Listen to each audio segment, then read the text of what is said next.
Well, where does the English language come from? Well, with me tonight is the world's leading expert on the origins of English, Professor Hugh Markworth. Professor, how was English created?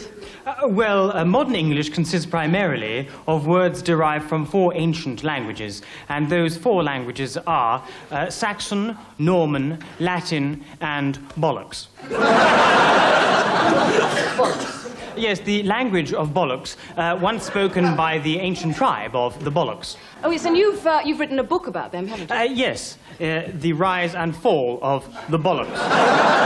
So, what sort of tribe were they? Well, there is a reference to them in Caesar's Gallic War. Having first made camp, we heard a great roar, and the fearsome tribe of the Bollox descended upon us, boasting about their interesting jobs and the value of their houses. So they were a tribe of boasters and braggarts? Yes, and hence their language became a byword for exaggeration. Hence the Saxon expression, he's talking bollocks.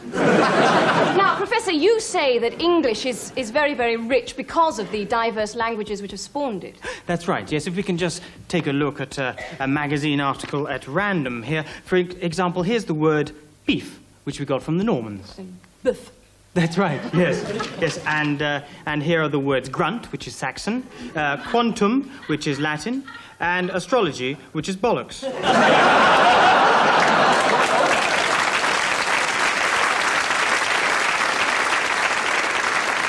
Of course, there are words and phrases which creep in all the time from other languages. Oh, yes, like, well, I suppose an expression like nouvelle cuisine, which is, of course, French. No, that's bollocks as well, actually.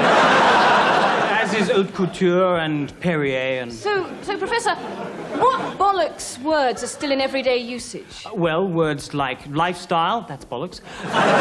Software, user-friendly, all bollocks. What about a word like tabloid? Ah, now that's pure bollocks.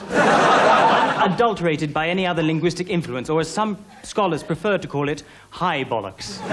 Although, of course, originally in bollocks, the word tabloid meant a clinging lump of canine excrement. The meaning has changed. Well, that's a bit of a grey area, really. Fundamentally, Professor, is bollocks a dead language like Latin? Well, written bollocks still survives, thanks to Peregrine Worsthorne and Shirley Conran. And bollocks is still spoken in some regions. Indeed it is. And here's someone who speaks fluent bollocks, Jimmy.